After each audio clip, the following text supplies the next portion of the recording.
दिवसाची सुरुवात येशूबरोबर. आपण अनेक वेळा मी बाहेर संदेश देण्यासाठी जातो किंवा माझं हे जे काही लिहितो आणि ते मग यूट्यूबवर मी टाकतो आणि अशा प्रकारे माझं रोजचं मननसुद्धा मी लिहितो. आणि बऱ्याच वेळेस मी काही ख्रिस्ती मासिकांसाठी सुद्धा लिहितो आणि लोक मला त्यांचे अनेक अनुभव सांगतात.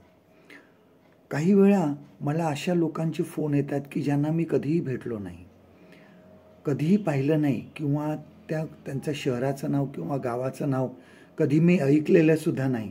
पण लोक मला फोन करून सांगतात की तुम्ही सांगितलेल्या देवाच्या वचनामुळे आम्हाला लाभ झाला, त्या वचनाद्वारे आम्हाला मार्गदर्शन मिळालं. कधीकधी प्रतिसाद जो असतो हा उशिरा होतो. कधीकधी प्रतिसाद जो मिळतो आपल्याला तो लगेच पण मिळतो.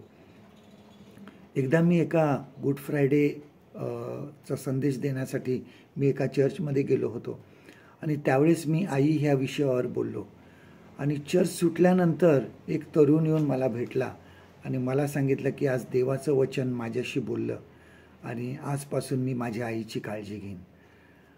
प्रतिसाद लवकर येतो. देवाचं वचन हे कार्य करतं. आपण फक्त लिहितो, आपण फक्त सांगतो, परंतु देवाचं वचन जे आहे हे कार्य करीत असतं. देवाचं वचन म्हणजे देवाचा शब्द. बघा, योहान त्याच्या पहिल्या पत्रामध्ये काय म्हणतो की योहान त्याच्या पहिल्या पत्रामध्ये म्हणतो की जीवनाच्या शब्दाविषयी तो म्हणत आहे की तो शब्द म्हणजे प्रभू येशू ख्रिस्त आणि त्याचीच सुवार्ता आम्ही सांगतो, त्याचंच वचन आम्ही सांगतो. आज आपण बऱ्याचदा देवाचं वचन सहजपणे लिहितो, सहजपणे बोलतो, परंतु लक्षात घ्या की त्या वचनामध्ये खूप शक्ती आहे. ते लोकांचे जीवन बदलून टाकते.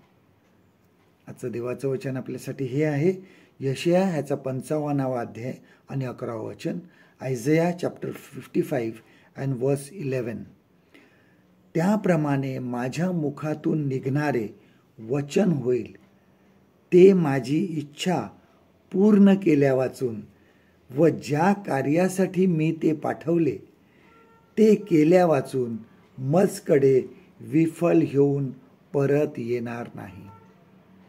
परमेश्वर करो आजचा दिवस तुमचा आशीर्वादित करो.